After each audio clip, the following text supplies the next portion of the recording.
गणेशाय नमः। श्री सरस्वत्यै नमः।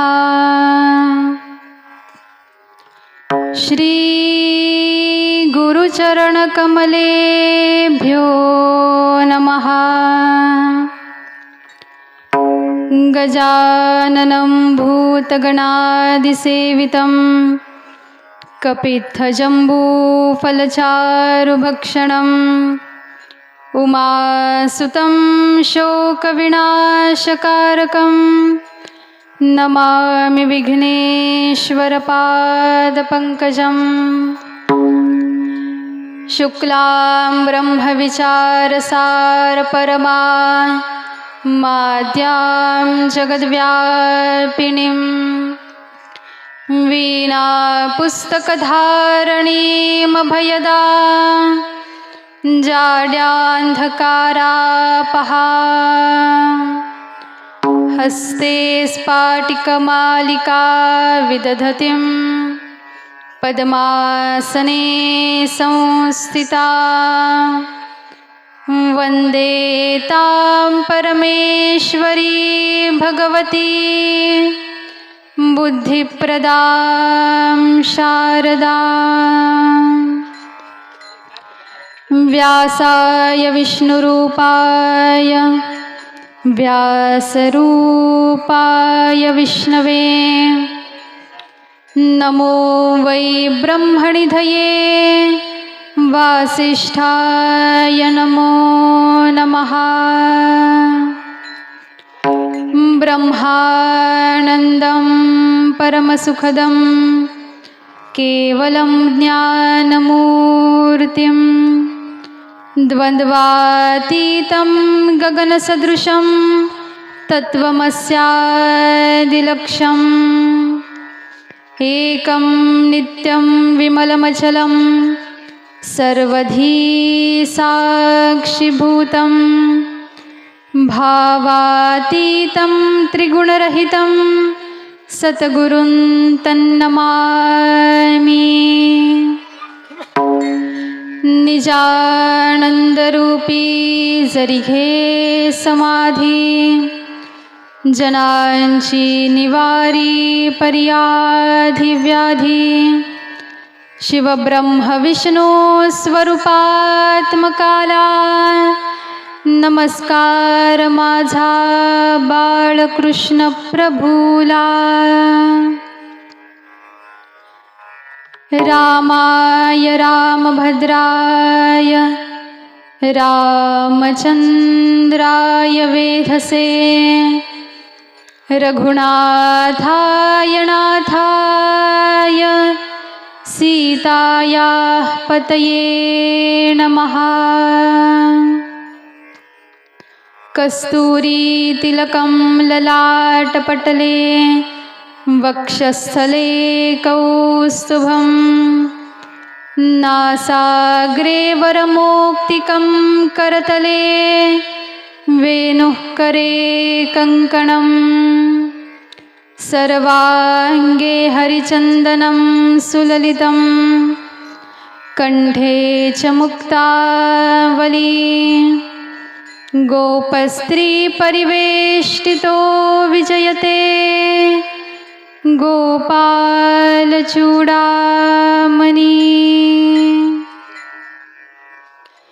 कृष्णाय वासुदेवाय देवकीनन्दनाय च नन्दगोपकुमाराय गोविन्दाय नमो नमः। अजं रुक्मिणी प्राणसञ्जीवनन्तं परं धाम कैवल्यमेकं तुरीयं प्रसन्नं प्रपन्नार्तिहदेवदेवं परब्रह्मलिङ्गं भजे पाण्डुरङ्गम्। मनोजवं मारुततुल्यवेगं जितेन्द्रियं बुद्धिमतां वरिष्ठं वातात्मजं वानरयूथमुख्यं श्रीरामदूतं शरणं प्रपद्ये। कैलासराणा शिवचन्द्रमौळी फणीन्द्रमाथा भ्रुकुटी झळाळी कारुण्यसिन्धू भवदुःखहारी तुझ वीण शंभो मज कोण तारी। ज्ञानेशो भगवान विष्णु निवृत्तिर्भगवान हरः सोपानो भगवान ब्रह्मा मुक्ताख्या ब्रह्मचित्कला। ध्येयं सदा परिभवग्नमभीष्टदोहम् तीर्थास्पदं शिवविरिञ्चिनुतं शरण्यं भृत्यार्तिहं प्रणतपालभवाब्धिपोतं वन्दे महापुरुषते चरणारविन्दम्।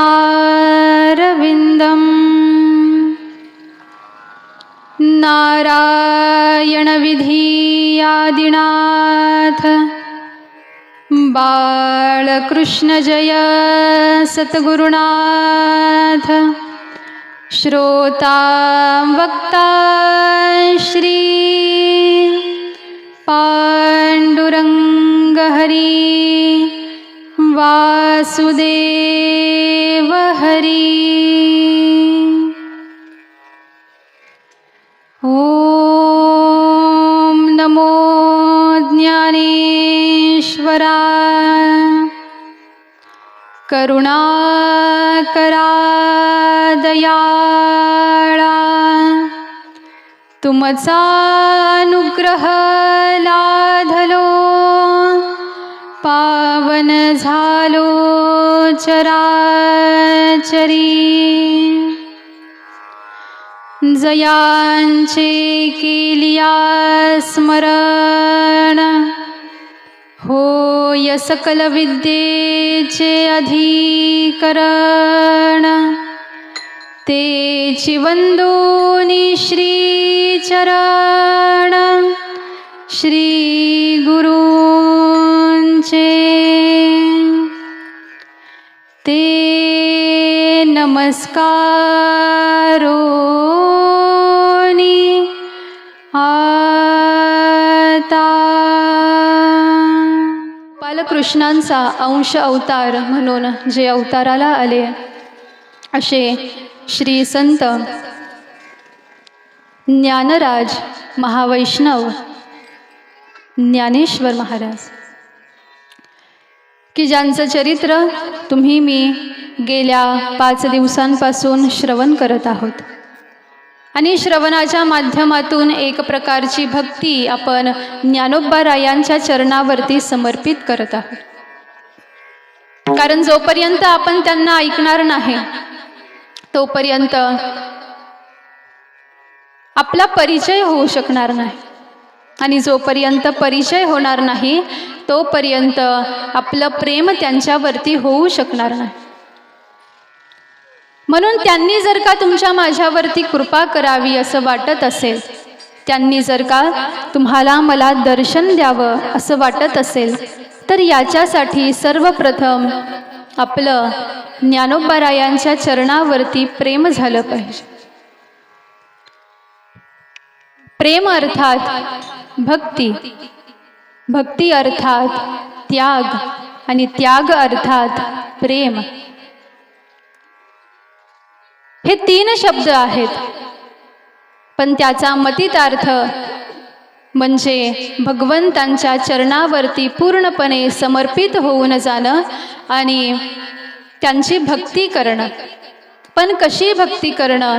ती भक्ती करत असताना अंतःकरणामध्ये त्यांच्या प्रती प्रेमभाव उत्पन्न होऊन जी जी क्रिया आपण त्यांच्यासाठी करू ती क्रिया राहत नाही, तर ती भक्ती होऊन जात असते. म्हणून काल आपण श्रवण केलं होतं चिंतनामध्ये की आपण त्यांच्यासाठी करावं.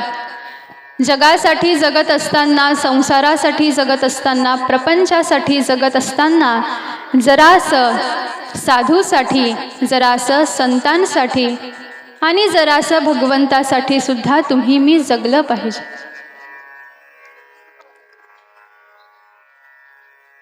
अनेकानेक संत, अनेकानेक भक्त आणि अनेकानेक साधक पूर्वकालामध्ये त्यांच्यासाठी जगले, जे मुमुक्षु आहेत, ज्यांनी परमार्थाची साधना आरंभ करून दिलेली आहे आणि आता ते साधक या अवस्थेवरती जाऊन पोहोचलेले आहेत.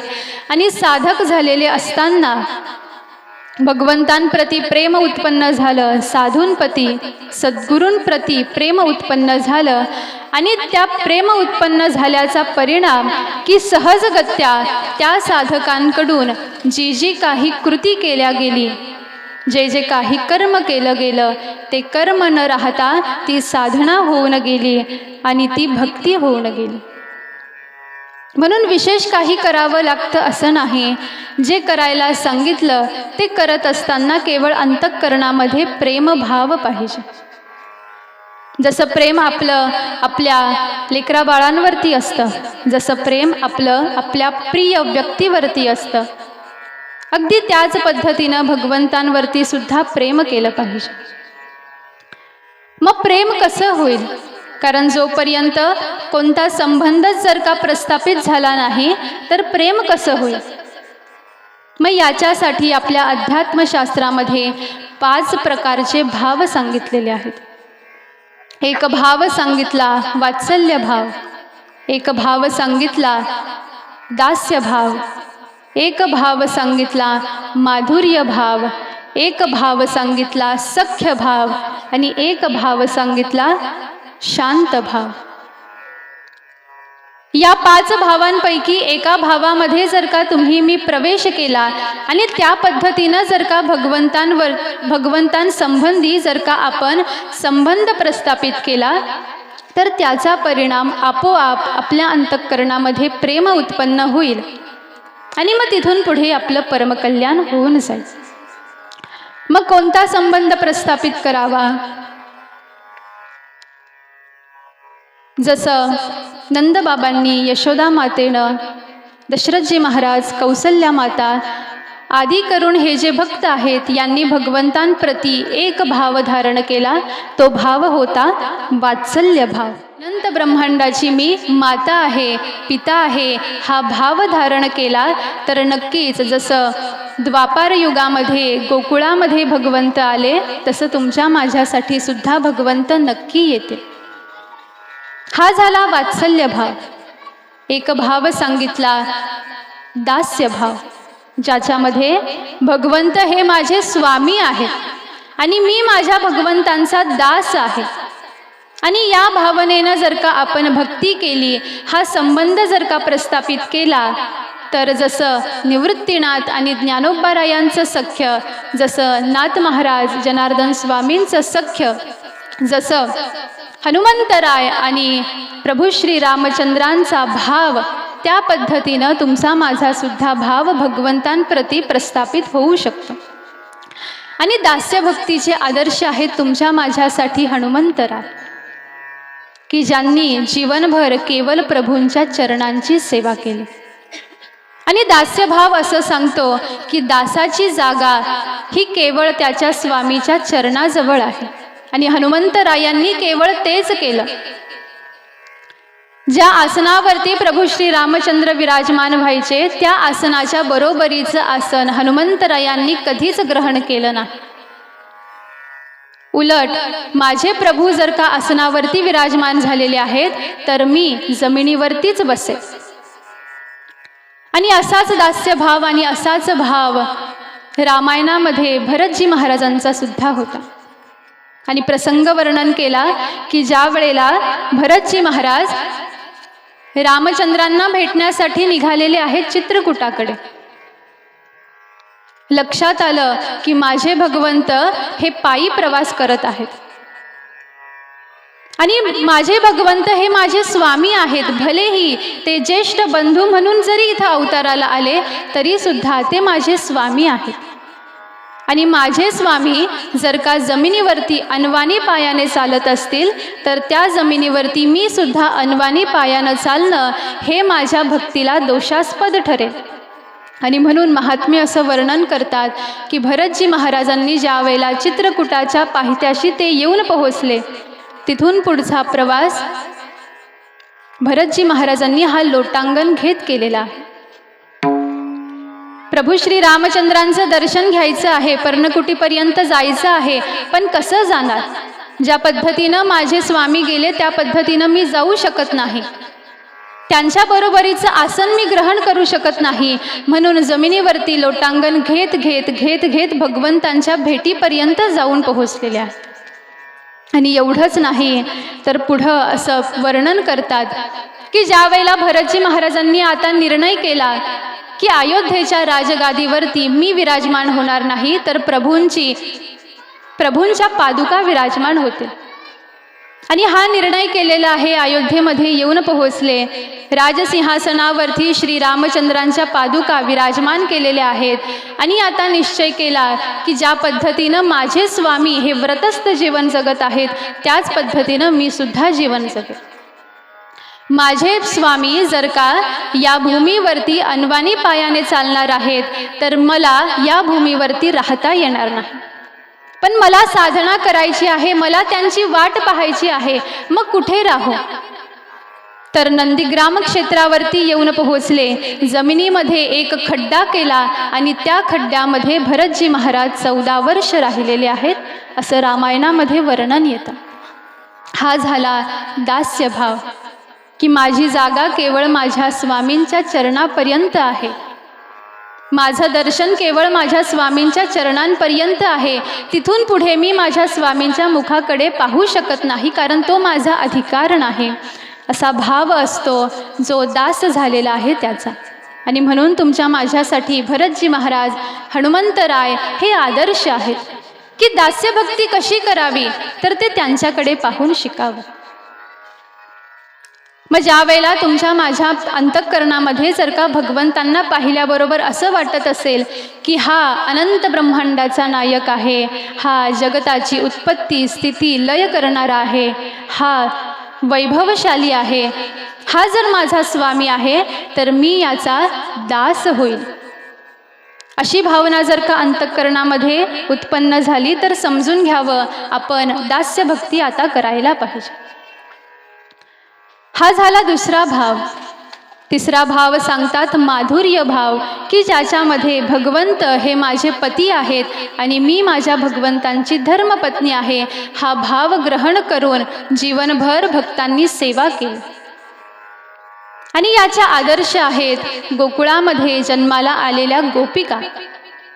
आणि केवळ गोपिका आहेत असं नाही, तर या मृत्यूलोकामध्ये एक महात्मे होऊन गेले ज्यांचं नाव होतं गुलाबरावजी महाराज, की ज्यांचं जीवन जर का तुम्ही मी पाहिलं तर त्यांचं जीवन असं सांगतं की महाराजांनी माधुर्य भक्तीचा अंगीकार आपल्या जीवनामध्ये केला. भलेही पुरुषाचा देह आहे पण तरीसुद्धा गोपालकृष्ण हे माझे पती आहेत आणि मी माझ्या गोपालकृष्णांची पत्नी आहे, हा भाव जीवनभर त्यांनी ग्रहण केला, धारण केला आणि आपली इथून पुढे भक्ती साधना केली. आणि माधुर्य भाव आपल्या अंतःकरणामध्ये स्थिर केल्याचा परिणाम की पुढे चालून त्यांच्या शरीरावरती तशा प्रकारच्या छटासुद्धा उमटायला लागल्या. आणि ज्यावेळेला साधक गुलाबरावजी महाराजांना प्रश्न विचारायचे ना, म्हटले आपण कोण आहेत, त्यावेळेला महाराज 2 उत्तर द्यायचे. म्हटले मी कोण आहे ऐकायचं का, तर मी गोपालकृष्णांची धर्मपत्नी आहे, एक उत्तर. आणि मी ज्ञानेश कन्या आहे, अर्थात मी ज्ञानोबारायांची कन्या आहे. हा भाव महाराजांनी जीवनभर अंतःकरणामध्ये धारण केला आणि माधुर्य भक्तीचे आदर्श ते तुमच्या माझ्यासाठी ठरलेले आहेत. म्हणून पहा, लक्षात घ्या, भक्ती कोणतीही असेना, भाव कोणताही असेना, आपण स्त्री आहोत का आपण पुरुष आहोत याचा विचार न करता अंतःकरणामध्ये जशा संबंधाचं प्रेम उत्पन्न होईल तसा भाव तुम्ही मी धारण करून भक्ती केली पाहिजे. हा झाला माधुर्य भाव. चौथ्या क्रमांकाचा भाव सांगितला सख्य भाव, की ज्याच्यामध्ये भगवंत माझे मित्र आहेत आणि मी माझ्या भगवंतांचा सखा आहे, मित्र आहे. आणि या भावाचे, या भक्तीचे आदर्श आहेत सारे गोपाळ जे गोकुळामध्ये होते. या भक्तीचे आदर्श आहेत उद्धवजी महाराज जे गोपाल कृष्णांचे निज सखे आहेत. आणि या भक्तीचे आदर्श आहेत अर्जुनजी महाराज जे भगवंतांचे प्राणप्रिय सखे आहेत. आणि याच सख्यासाठी, याच अर्जुनासाठी गोपालकृष्णांनी युद्धभूमीवरती अर्जुनाला उपदेश केला. अशा पद्धतीनं जर का भगवंताकडे पाहिल्यावर असा भाव उत्पन्न झाला की माझा भक्त, माझे भगवंत हे माझे सखे आहेत, मित्र आहेत, तर तशा प्रकारचा भाव तुम्ही मी ग्रहण करणं हे उचित आहे. आणि मग तशा पद्धतीनं भक्ती साधना करावी. आणि एक भाव सांगितला शांत भाव, की ज्याच्यामध्ये कोणत्याही प्रकारच्या कृतीचा उल्लेख नाही, तर ती केवळ अंतःकरणामध्ये स्थित असलेल्या प्रेमाच्या बळावरती केली जाते. अशा प्रकारे हे 5 भाव या भक्तिशास्त्रामध्ये वर्णन केलेले आहेत. मग आपण आता विचार करावा, भगवंतांना पाहिल्याबरोबर माझ्या अंतःकरणामध्ये कोणता भाव उत्पन्न होतो. जर वात्सल्य भाव उत्पन्न होत असेल तर त्या पद्धतीनं भगवंतांची भक्ती करावी. जर दास्य भाव उत्पन्न होत असेल तर हनुमंतरायांसारखी भक्ती करावी. जर सख्य भाव उत्पन्न होत असेल तर अर्जुनजी महाराजांसारखी भक्ती करावी. आणि अशा पद्धतीनं जर का आपण भक्ती केली तर ज्या विठ्ठलपंतांसाठी भगवंत अवताराला आले त्याच पद्धतीनं तुमच्या माझ्यासाठी सुद्धा भगवंत नक्कीच आपल्याला सगुण साकार होऊन दर्शन देते. आणि हा विश्वास अंतःकरणामध्ये धारण करावा आणि भक्ती करावी. आणि ज्या वेळेला आपण अशा पद्धतीनं भगवंतांप्रती संबंध प्रस्थापित करू त्यावेळेला भगवंतांबद्दल तुमच्या माझ्या अंतःकरणामध्ये आपोआप प्रेम उत्पन्न होईल. आणि त्या प्रेमाच्या बळावरती आपण जे काही करू ती क्रिया राहणार नाही, ते कर्म राहणार नाही, तर तो योग होऊन जाईल. असा योग जो भगवंतांनी गीतेमध्ये वर्णन करून सांगितलेला आहे, की जे काही करशील ते मत प्रित्यर्थ कर, माझ्यासाठी कर, माझ्या प्रसन्नतेसाठी कर, मी संतुष्ट होईल या इच्छेनं कर. आणि जे जे काही करशील ते माझ्या प्रती करत असताना केलेलं कर्म माझ्या चरणावरती समर्पित कर आणि तू सकल बंधनातून मुक्त होऊन जा. अशा पद्धतीनं जर का आपण कर्म केलं, अशा पद्धतीनं जर का आपण भक्ती केली तर ही केवळ भक्ती न राहता तो योग होऊन जाईल. आणि तो योग हा तुम्हाला मला भगवंतापर्यंत नेऊन पोहोचवेल. अशा पद्धतीनं हा विचार आहे की आपण जर आता भगवंतांचा अवतार ऐकतच आहोत, आपण जर का संतरूप असलेल्या, तीर्थरूप असलेल्या, साधू स्वरूप असलेल्या जर का ज्ञानोबारायांना ऐकत आहोत तर केवळ त्यांना ऐकून सोडून द्यायचं नाही. त्यांना ऐकता ऐकता ऐकता ऐकता त्यांच्यासारखं तुम्हाला मला होऊन जायचं आहे. मग कसं होऊन जाता येईल? मग याच्यासाठी त्यांच्याबद्दल जर का प्रेम उत्पन्न झालं तर ते आपोआप तुम्हाला मला त्यांच्यासारखं करवून घेतात. आणि म्हणून हीच आशा, हाच विश्वास अंतःकरणामध्ये धारण करून गेल्या 5 दिवसांपासून तुम्ही मी या ठिकाणावरती विराजमान झालेलो आहोत आणि सेवा करत आहोत. अर्थात सेवा कशी करावी याचं ज्ञान पूर्ण रीतीनं जरी तुम्हाला मला नसलं तरी सुद्धा जसा जसा उपदेश साधू संतांनी केलेला आहे त्या त्या पद्धतीनं आपण ही सेवा करत आहोत. आणि सेवेचं एक रूप आपण धारण केलं आणि ते रूप म्हणजे श्रवण, अर्थात ऐकणे. ऐकण्याच्या माध्यमातून आपण भगवंतांच्या प्रती आपली सेवा समर्पित करत आहोत, भाव समर्पित करत आहोत. आणि कालच्या उत्तर भागामध्ये आपण श्रवण केलं, ही चारही भावंड निवृत्तीनाथ, ज्ञानोबाराय, सोपान काका, मुक्ताबाई अनेकानेक प्रकारच्या लीला करत, अनेकानेक प्रकारच्या तत्वांचं मार्गदर्शन करत करत परत आळंदी क्षेत्रामध्ये येऊन पोहोचलेले आहेत. आळंदीवासियांनी पूर्णपणे स्वीकार केलेला नाही. भरपूर छळ झाला. आणि चरित्रकार असं सांगतात की आळंदीमध्ये जेवढा ज्ञानोबारायांचा छळ झाला ना, तेवढा छळ ना पैठणमध्ये झाला ना आपेगावमध्ये झाला. ज्ञानोबारायांचा अधिक छळ हा आळंदीमध्ये झालेला आहे. आणि तसा प्रसंग सुद्धा काल आपण उत्तर भागामध्ये श्रवण केला की ज्ञानोबारायांवरती एका विद्वानाने हात उगारला आणि ही गोष्ट ज्ञानोबारायांना सहन झाली नाही, जिव्हारी लागली आणि विचार केला की आता अशा लोकांसाठी हा देह धारण करून जीवन जगण्यात उपयोग तरी काय आहे. ज्यांना आपण करत असलेल्या कष्टाची जाणीव नाही, ज्यांना आपण करत असलेल्या उपदेशाची जाणीव नाही, ज्यांना आपण करत असलेल्या लीलेची जाणीव नाही, भाव नाही, अशा लोकांसाठी आपण कुठपर्यंत प्रयत्न करणार असा विचार मनामध्ये आला. आणि निश्चय केला की आता पुरे झालं, आता आपण ही यात्रा याच ठिकाणावरती संपवून देऊ. त्रागा उत्पन्न झालेला होता, अंतःकरणामध्ये दुःख व्याप्त झालेलं होतं आणि त्याच अवस्थेमध्ये पर्णकुटीमध्ये येऊन पोहोचले, दार लावून घेतलं आणि आतमध्ये विराजमान झालं. ज्ञानोबारायांची ही अवस्था, ही मानसिकता मुक्ताबाईनं ओळखली आणि मुक्ताबाईंनी ज्ञानोबारायांना उपदेश केला.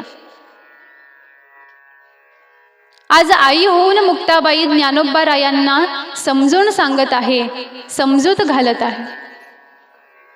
कारण मुक्ताबाईला माहिती आहे की जे कार्य ज्ञाना या मृत्यू लोकामध्ये येऊन करणार आहे, ते कार्य करण्यासाठी शक्तिदात्री ही मीच आहे. आज या क्षणाला माझ्या ज्ञानाची शक्ती क्षीण झाली, तो थकून गेला, त्याला ग्लानी आली आणि त्याला जर का पुन्हा एक वेळेला परत उभं करायचं असेल तर अशा वेळेला मलाच सामोरे जावं लागेल, मलाच सहकार्य करावं लागेल. कारण मी या तीनही भावंडांची शक्ती म्हणून या मृत्यू लोकामध्ये अवताराला आलेली आहे. शक्ती मुक्ताबाई,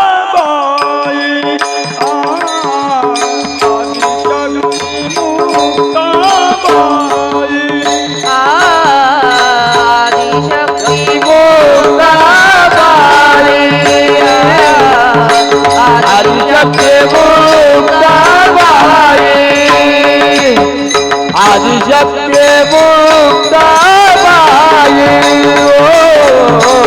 आदिशक्ती मुक्ताबाई, आदिशक्ती मुक्ताबाई.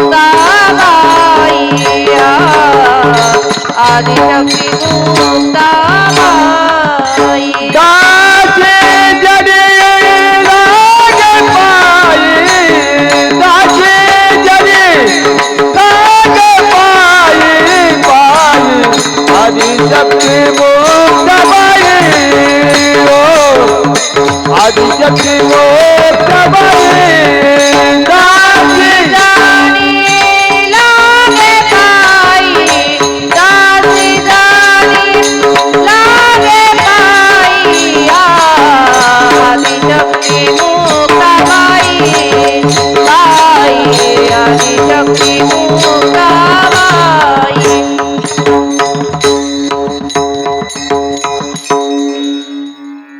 आणि शक्तिदाती असलेल्या मुक्ताबाईनं ज्ञानोबारायांना उपदेश केला, समजूत घातली.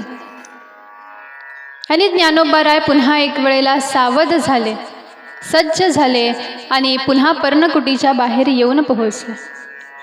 मुक्ताबाईचं कौतुक केलं, निवृत्तीनाथांची क्षमा मागितली आणि मग पुन्हा एक वेळेला दुसऱ्या दिवशीपासून आपल्या नित्यक्रमाला आरंभ करून दिलेला. पहा, लक्षात घ्या, ज्ञानोबारायांसारखे, निवृत्तीनाथांसारखे, तुकोबारायांसारखे, निळोबारायांसारखे आदी करून जे काही संत महात्मे या मृत्यू लोकामध्ये होऊन गेले, त्यांनी जर का तुमच्या माझ्यासाठी एवढं सारं दुःख सहन केलेलं आहे, तर त्याची परतफेड म्हणून त्यांच्या प्रती काहीतरी करणं हे तुमचं माझं कर्तव्य आहे. ज्ञानोबारायांचं वय किती लहान होतं. ज्या वयामध्ये तुमची माझी लेकरं ही खेळ खेळतात, त्या वयामध्ये ज्ञानोबाराय अनवाणी पायानं यात्रा करत फिरत आहेत. आणि चरित्रकार तर असं सांगतात की ज्या वेळेपासून आईवडिलांचा वियोग या लेकरांना घडला, त्या वेळेपासून या लेकरांच्या मुखामध्ये गोड पदार्थ असा काही गेलाच नाही. कारण कोरांना मागत होते आणि कोरांनामध्ये पीठ येत होतं. जे कोरडं पदार्थ आहेत ते पदार्थ येत होते आणि मग कोरांनामध्ये गोडधोडाचे पदार्थ तरी कुठून येणार. मग पहा, लक्षात घ्या, जर का हे सारे महात्मे अवतारी पुरुष असून जरी एवढं सामर्थ्य त्यांच्यामध्ये असून सुद्धा, सकल ऐश्वर्याचे स्वामी असून सुद्धा जर का तुमच्या माझ्यासाठी ते दारिद्र्याचं जीवन जगत असताना उपदेश करत आहेत, तर त्यांनी केलेल्या कष्टाची जाणीव ठेवणं हे तुमचं माझं प्रथम कर्तव्य आहे. का कर्तव्य आहे? कारण आपण त्या संप्रदायाचे पाईक आहोत. आपण जर स्वतःला ज्ञानोबारायांचा दास म्हणून घेतो, तुकोबारायांचा दास म्हणून घेतो, नाथांचा दास म्हणून घेतो आहे, तर हे नुसतं तोंडाने म्हणायचं नाही, तर अंतःकरणामध्ये तशा प्रकारचा भाव धारण करून मुखावाटे हे शब्द काढायचे आहेत. कारण आपण जे बोलत असतो ना, त्याची जिम्मेदारी ही सर्वप्रथम आपल्या स्वतःवरतीच असते. म्हणून बोलत असताना सांभाळून बोलायला सांगितलं. बोलत असताना आपण कशा प्रकारचे शब्द आपल्या मुखावाटे काढत आहोत याचा विचार करायला सांगितलं. कारण जे आपण बोलू त्याची सर्वप्रथम जिम्मेदारी ही स्वतःवरती येते. आणि आपण गेल्या अनेक वर्षांपासून या संप्रदायाचे पाईक जर का स्वतःला म्हणून घेतो आहोत, तर विचार करायला पाहिजे की आपण आतापर्यंत या संतांसाठी काय केलं. आणि उत्तर जर का प्राप्त होत असेल तर समजून घ्यावं की आपण भाग्यवान आहोत की आम्ही यांच्यासाठी काही ना काही केलेलं आहे. पण जर का खरंच प्रामाणिकतेनं जर का मनामध्ये शंका उत्पन्न झाली की आपण खरंच यांच्यासाठी आतापर्यंत काय केलं, तर आपल्याला स्वतःची लज्जा वाटायला पाहिजे. ज्यांचं नाव घेऊन आपण अन्न ग्रहण करतो, ज्यांचं नाव घेऊन आपण तिलक धारण करतो, ज्यांचं नाव घेऊन आपण वस्त्र धारण करून जीवन जगत आहोत, अशा आपल्या दात्यांसाठी आपण आतापर्यंत काय केलेलं आहे. आणि जर उत्तर प्राप्त झालं काहीच केलेलं नाही, तर इथून पुढं आता करायला पाहिजे. मग काय करायला पाहिजे त्यांच्यासाठी? त्यांनी जसे कष्ट सहन केले तसे कष्ट तुम्ही मी सहन करावे का? नाही महाराज, संतांना ते अपेक्षित नाही. मग संतांना काय अपेक्षित आहे? तर उत्तर प्राप्त होतं, जो उपदेश या महात्म्याने या मृत्यू लोकामध्ये येऊन तुम्हाला मला दिलेला आहे, त्या उपदेशाचं पालन करून ते जसं जीवन जगले तो सिद्धांत ग्रहण करून आपण सुद्धा जीवन जगणं हे तुमचं माझं कर्तव्य आहे. वेगळं काही करायचं नाही. त्यांनी आपल्याला सांगितलं ना, ज्ञानेश्वरी वाचा, आपण ज्ञानेश्वरी वाचायची. त्यांनी आपल्याला सांगितलं ना, वारी करा, आपण वारी करायची. त्यांनी आपल्याला सांगितलं ना, सद्गुरूंची शरणागती करा, अनुगृहीत व्हा, साधना करा, आपण ते करायचं. त्यांनी ज्या ज्या पद्धतीनं तुम्हाला मला उपदेश केलेला आहे, बोधदान केलेला आहे, जो ग्रंथाच्या माध्यमातून असो, जो अभंगाच्या माध्यमातून असो, सगळा बोध नाही, पण या सकल बोधांचं जे सार आहे असा एक सिद्धांत प्रत्येकाने अंतःकरणामध्ये धारण करावा आणि त्या पद्धतीनं जीवन जगावं, हेच तर त्यांना अपेक्षित आहे. ज्ञानोबारायांना काही गरज होती का महाराज? एवढी पायी यात्रा करायची, एवढे कष्ट सहन करायचे, बहिष्कार सहन करायचा, मारही सहन करायचा आणि वरतून पुन्हा एक वेळेला सज्ज व्हायचं आणि उपदेश द्यायचा. पण त्यांनी ते केलं ना. अहो, ज्यांच्या केवळ कल्पनेच्या शक्तीवरती जे अनंत ब्रह्मांडाची उत्पत्ती करू शकतात, स्थिती करू शकतात आणि लय करू शकतात, असे भगवंत तुमच्या माझ्यासारखे सामान्य जीव म्हणून या मृत्यूलोकामध्ये येतात. त्यांना त्याची काही आवश्यकता आहे का? पण तरी सुद्धा हे करत आहेत. कुणासाठी करत आहेत? तुमच्या माझ्यासाठीच ना. मग ते जर का एवढं सारं काही करतात, तर आपण एक पाऊल त्यांच्या प्रती जर का आपण पुढं नेलं, तर यात तुमचं माझं वाईट काय होईल? नाही इथून मागं आपल्या ध्यानामध्ये ही गोष्ट आली, मनामध्ये हा विचार आला, हरकत नाही. पण ज्या ज्या वेळेला अशी शंका उपस्थित होईल, ज्या ज्या वेळेला व्यासपीठावरून असे प्रश्न उपस्थित होतील, त्या त्या वेळेला तरी तुम्ही मी सावध होणं हे तुमचं माझं आद्य कर्तव्य आहे. की आपण काय करू शकतो त्यांच्यासाठी. त्यांनी जेवढं केलं तेवढं सामर्थ्य तर तुमच्या माझ्यामध्ये नक्कीच नाही. पण ते ज्या मार्गावरून गेले, त्या मार्गावरून जर का तुम्ही मी गेलो, तर नक्कीच आपण त्यांच्या प्रती केलेलं हे लोकविलक्षण कार्य ठरेल. म्हणून त्यांनी जसं सांगितलं तसं करावं. त्यांनी सांगितलं ग्रंथाचं वाचन करा, आपण केलं पाहिजे. त्यांनी सांगितलं तीर्थयात्रा करा, आपण केली पाहिजे. त्यांनी सांगितलं प्रपंच करत असताना प्रपंचामध्ये परमार्थ पहा, प्रपंचामध्ये भगवंत पहा, आपण तसं केलं पाहिजे, तसं वागलं पाहिजे. आणि ज्या वेळेला आपण अशा पद्धतीनं आपलं जीवन व्यतीत करू, जसा बोध त्यांनी तुम्हाला मला दान केला, तशा पद्धतीनं तो बोध अंतःकरणामध्ये धारण करून जर का परमार्थ साधना करू, तर नक्कीच अगदी कमी कालावधीमध्ये ज्ञानोबाराय तुकोबाराय तुमच्या माझ्यावरती नक्कीच प्रसन्न होते. पहा, लक्षात घ्या, जोपर्यंत साधू प्रसन्न होणार नाही, जोपर्यंत सद्गुरू प्रसन्न होणार नाही ना, तोपर्यंत भगवंताची प्राप्ती तुम्हाला मला कधीच होऊ शकणार नाही. हे सूत्र आहे. कारण आतापर्यंत जे जे साधक भगवंतांना प्रसन्न करण्यासाठी परमार्थाच्या वाटेवरती निघाले, सरळ जाऊन त्यांना कधीही भगवंतांनी दर्शन दिलं नाही. सर्वप्रथम त्यांना भेट झाली आपल्या सद्गुरूंची, साधूची, संतांची. आणि ज्या वेळेला सद्गुरूंनी तो उपदेश केला, सद्गुरूंनी तो बोध दिला, तदनंतर सद्गुरूंच्या कृपेनं त्या साधकाला, त्या भक्ताला भगवंतांची भेट झालेली आहे. मग तुम्ही कुणाचंही चरित्र पाहू शकता. जेवढे जेवढे आतापर्यंत संत पदाला, साधू पदाला जाऊन पोहोचलेले आहेत, आधी ते साधूचे आश्रित झाले, साधूचे अंकित झाले. ज्ञानोबारायांनी काय केलं? निवृत्तीनाथांची शरणागती. तुकोबारायांनी काय केलं? बाबाजी चैतन्यांचा अनुग्रह घेतला. नाथ महाराजांनी आधी काय केलं? आधी जनार्दन स्वामींची सेवा केली, अनुग्रह प्राप्त केला आणि मग तिथून पुढे भक्ती साधना सुरू केली. निळोबारायांनी काय केलं? तुकोबारायांचा अनुग्रह प्राप्त करून घेतला. बहिणाबाई पाठक यांनी काय केलं?